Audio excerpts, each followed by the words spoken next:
नमस्कार, welcome to daily affairs. मैं हूं ज्ञानेंद्र द्विवेदी। जब कोई देश ये कहे कि हम चीन से नहीं तिब्बत से लगते हैं तो ये सिर्फ जियोग्राफी नहीं, एक पॉलिटिकल ब्लास्ट होता है। ये एक लाइन नहीं, ये पूरी की पूरी चीन की नैरेटिव स्ट्रेटजी पर सीधी चोट है।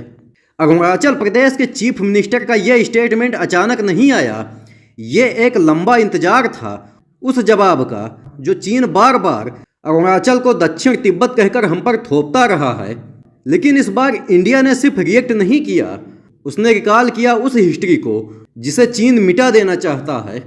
अरुणाचल प्रदेश के चीफ मिनिस्टर पेमा खांडू ने हाल ही में एक बेहद सटीक और ठोस लाइन खींच दी। उन्होंने कहा कि हमारी सीमा चीन से नहीं तिब्बत से लगती है। अब यह कोई महज स्टेटमेंट नहीं है, ये सीधा सीधा उस झूठ की जड़ पर चोट है जिसे चाइना 1950 से गढ़ता आ रहा है कि तिब्बत हमेशा उसका हिस्सा रहा है और अरुणाचल दक्षिण तिब्बत है। लेकिन अगर हम हिस्टोरिकल रिकॉर्ड खोलें तो सच कुछ और सामने आता है।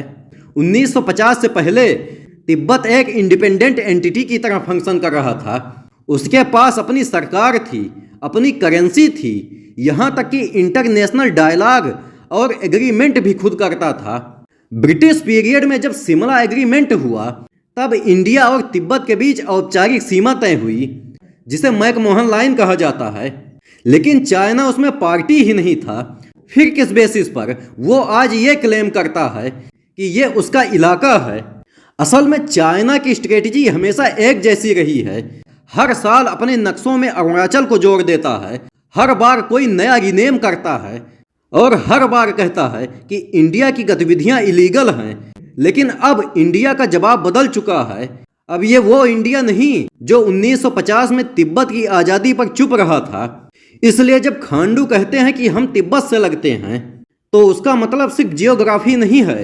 वो याद दिला रहे हैं कि तिब्बत का अस्तित्व चाइना के ऑक्यूपेशन से पहले भी था और वो अस्तित्व अभी भी हमारी कलेक्टिव मेमोरी में जिंदा है। ये स्टेटमेंट चाइना के क्लेम को सिर्फ रिजेक्ट नहीं करता, ये उसे एक हिस्टोरिकल फ्रॉड कहता है। और यहीं से शुरू होता है कूटनीति का दूसरा चैप्टर जिसमें अमेरिका की रोल अब और क्लियर हो रही है। हाल ही में यूएस स्टेट डिपार्टमेंट ने तिब्बती कम्युनिटी के लिए $6.8 मिलियन की एड को रिस्टोर किया है। पर कोई ये भी कह सकता है कि ये तो सिर्फ एक ह्यूमैनिटेरियन सपोर्ट है। लेकिन हम सब जानते हैं कि डिप्लोमेसी में फंडिंग सिर्फ दया नहीं होती, ये सिग्नल होती है। अमेरिका ये सिग्नल दे रहा है कि तिब्बत अब उसके चीन का अंदरूनी मामला नहीं है, ये एक ग्लोबल इशू है, एक ह्यूमन राइट कंसर्न है और पॉलिटिकल कल्चर क्वेश्चन भी। यही नहीं, चाइना को सबसे ज़्यादा बेचैन करने वाली बात यह है कि इंडिया में अब खुलेआम ये मांग उठ रही है कि दलाई लामा को भारत रत्न दिया जाए। सोचिए, वही दलाई लामा जिन्हें इंडिया ने 1962 में शरण दी थी जब चाइना ने लहासा में क्रैकडाउन शुरू किया था। आज जब इंडिया उन्हें सबसे बड़ा सिविलियन ऑनर देने की सोचता है तो वो सिर्फ एक स्पिरिचुअल रिकॉग्निशन नहीं होगा, वो चाइना के लिए एक डिप्लोमेटिक ब्लो होगा। एक ऐसा संकेत कि इंडिया तिब्बत को सिर्फ एक रिफ्यूजी प्रॉब्लम नहीं मानता बल्कि उसकी आइडेंटिटी और स्ट्रगल को लिजिटमेसी देता है। और चाइना ये जानता है, इसलिए वो अब सिर्फ इंडिया को ही नहीं बल्कि अमेरिका को भी वार्निंग दे रहा है तिब्बत के मामले में स्टे अवे। पर सच्चाई ये है कि जितना ज़्यादा चीन इसे इंटरनल मैटर कहता है उतना ही ज़्यादा ये इंटरनेशनल एजेंडा बनता जा रहा है। अगर हम सीमाओं की बात करते हैं तो वो सिर्फ एक एलएसी तक सीमित नहीं है। असली लड़ाई उस नैरेटिव की है जिसे चाइना दुनिया पर थोपना चाहता है कि तिब्बत उसका हिस्सा है और अरुणाचल चीन का है और कि बाकी सबको चुप रहना चाहिए।